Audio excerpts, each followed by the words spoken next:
Halo, assalamualaikum. Kita lagi sama River Clean Up. Di sini kita bakal wawancara lebih lanjut tentang komunitas River Clean Up. Perkenalkan, saya Ryan Azari dan Kang. Saya Egar. Nah, Kang, kan River Clean Up ini komunitas tentang menjaga lingkungan gitu. Nah, apa sih Kang latar belakang dari Akang menciptakan sebuah komunitas bernama River Clean Up gitu?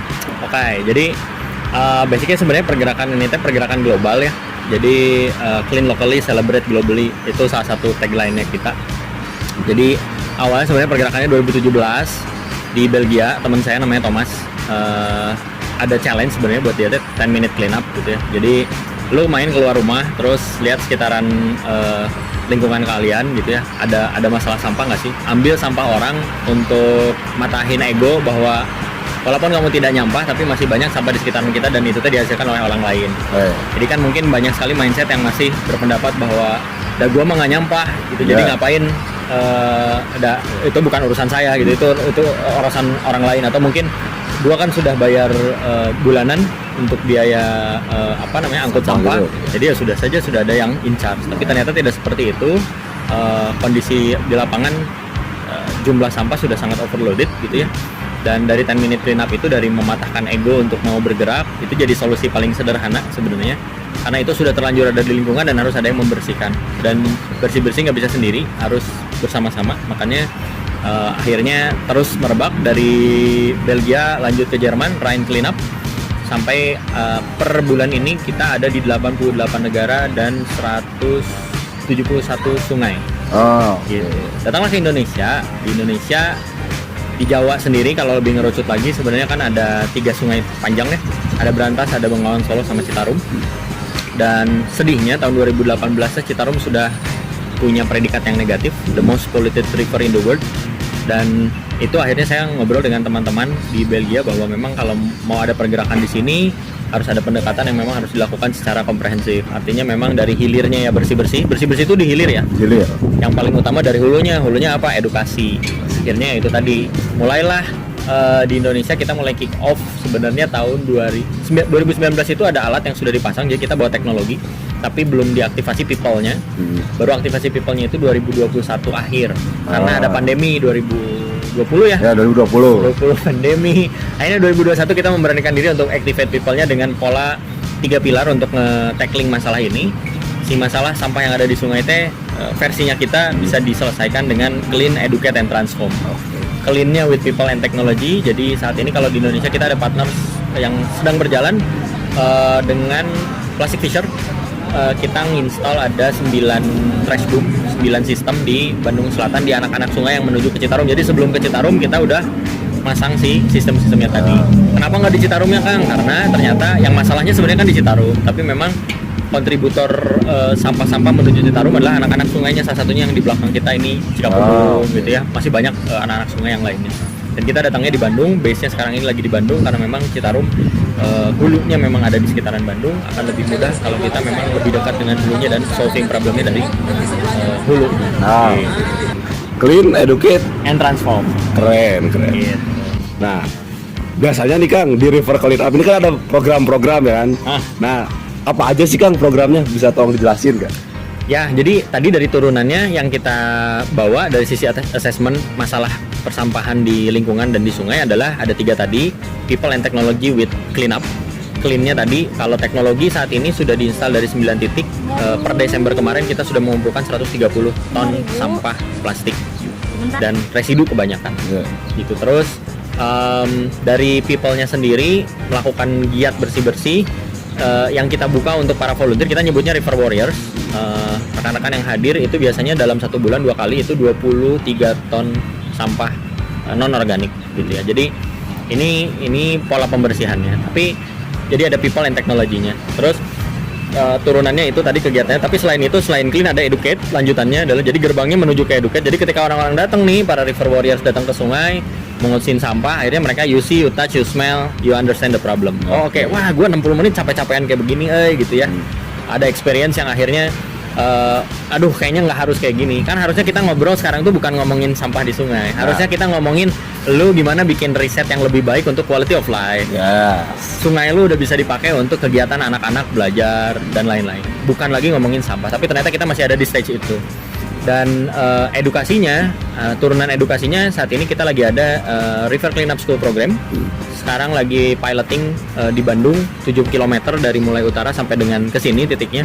Ada 10 sekolah yang terlibat, itu adalah semuanya anak sekolah SD. Oh, SD. SD formal, SD non formal, lalu juga SD yang fokus ke pendidikan disabilitas, rekan-rekan disabilitas. Jadi memang kita inginnya inklusif.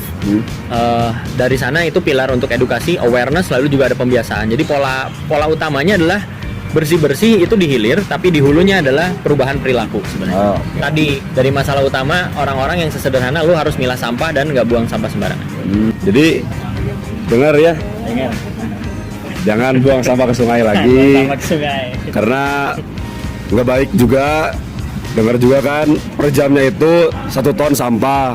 Maka dari itu, kalau bukan kita siapa lagi? Ayo kita rubah diri kita sekarang. Ayo kita rajin buang sampah ke tempatnya, ke tempatnya gitu.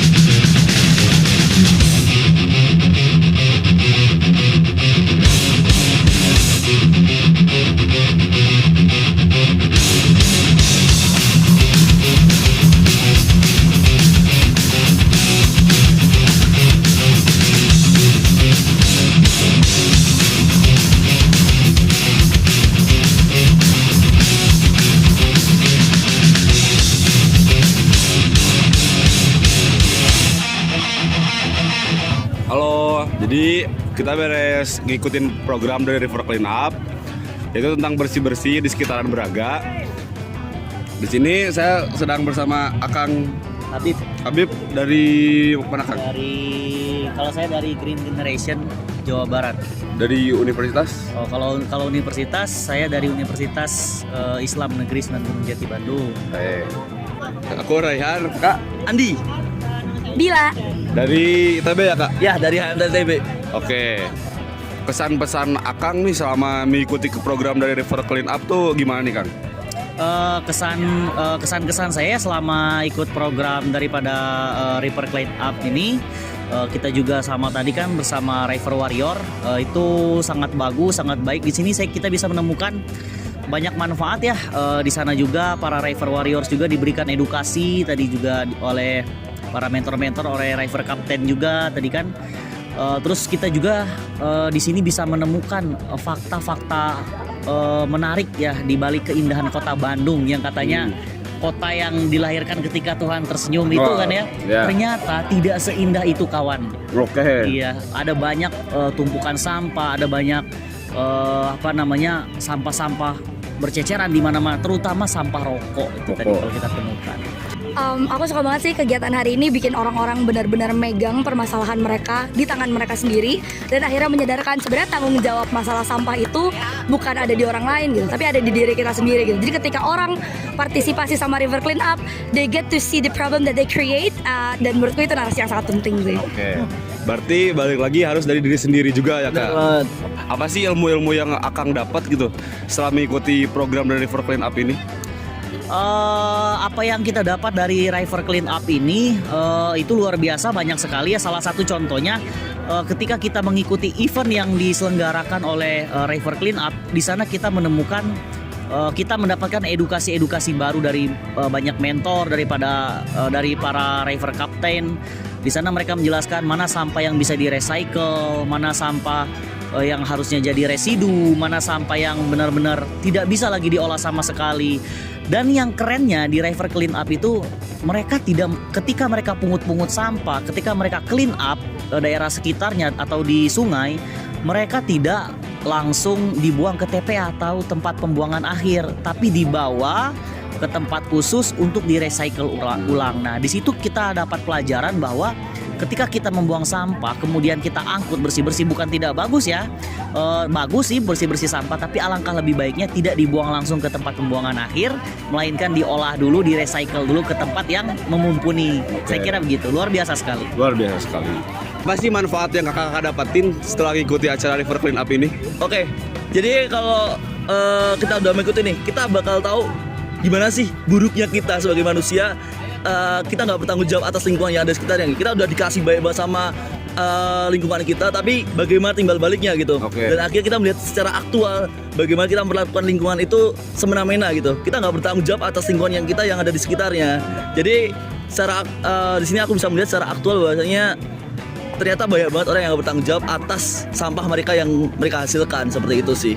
Oke, kalau dari kakak sendiri gimana kak? Kalau dari aku mungkin kadang kalau kita bergerak di bidang lingkungan sering banget ya ngerasa kayak sampah udah banyak, kita nggak bisa ngelakuin apa-apa. Justru kegiatan kayak gini menurutku manfaatnya adalah bikin orang kembali punya semangat sih. Jadi ngasih drive, ngasih dorongan, dan ngasih semangat buat orang-orang bahwa ya kita tuh mungkin loh menyelesaikan permasalahan sampah ini bareng-bareng. Oke, berarti memberikan semangat untuk warga-warga agar lebih cermat lagi mengurus sampah gitu ya kak. Nah kalau untuk dari kakak sendiri ada kritik atau saran nggak untuk acara dari River Clean Up itu sendiri?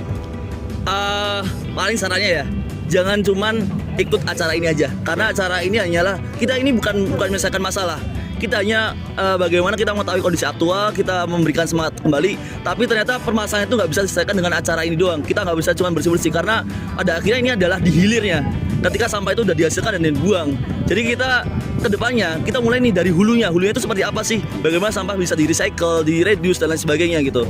Tapi baik lagi, sekarang kita hanyalah inisiasi untuk menimbulkan semangat kembali, dan akhirnya kita sama-sama bersemangat untuk mengurangi sampah terlebih dahulu.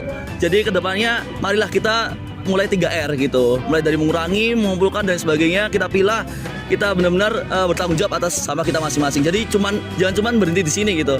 Kedepannya kita harus bertanggung jawab atas sampah kita masing-masing, seperti itu sih. Oke kak, kalau dari kakak gimana kak? Sepakat, menurutku jangan pernah berhenti di sini dan jangan pernah merasa puas dengan apa yang kalian udah tahu sih. Menurutku penting banget nih, udah tahu permasalahan ini, minimal baca-bacalah apalah permasalahan persampahan perkotaan, minimal nyari tahu emang River Clean Up akan bergerak kapan lagi gitu. Jadi kalau kalian emang sudah merasakan menyenangkannya menjaga lingkungan, teruskan, jalankan, dan jadi amanah yang baik aja buat kalian. Oke. Kalau betul, kalau boleh nambahin satu lagi nih. Boleh kak. Jadi sekarang kan kita River Clean Up kan, dan di sini kita tersambung dengan berbagai organisasi dan lain sebagainya nih, mulai dari komunitas lah, dari HMTL tadi ada Clean Action dan lain sebagainya. Di situ kita bisa mengembangkan jejaring kita nih untuk sama-sama kita berkolaborasi untuk bertanggung jawab atas lingkungan kita gitu. Jadi kayak benar-benar kita belajar bareng-bareng. Kita nggak cuma dari RCU, nggak cuma dari HMTL, kita bergerak sama-sama, karena pada akhirnya siapa sih yang bertanggung jawab atas lingkungan ini? Bukan cuma dari HMTL, bukan dari River Clean Up, tapi semuanya kita sama-sama berkolaborasi, bergerak pada bidangnya masing-masing, sama-sama bertanggung jawab atas apa yang kita hasilkan, dan kita bagaimana merawat lingkungan yang ada di sekitar kita. Seperti itu sih paling. Jadi balik lagi harus bertanggung jawab setelah apa yang kita hasilkan gitu ya. Oke. Mungkin sekian wawancara kali ini. Saya Raihan Azhari. Andi. Bila. Dadah.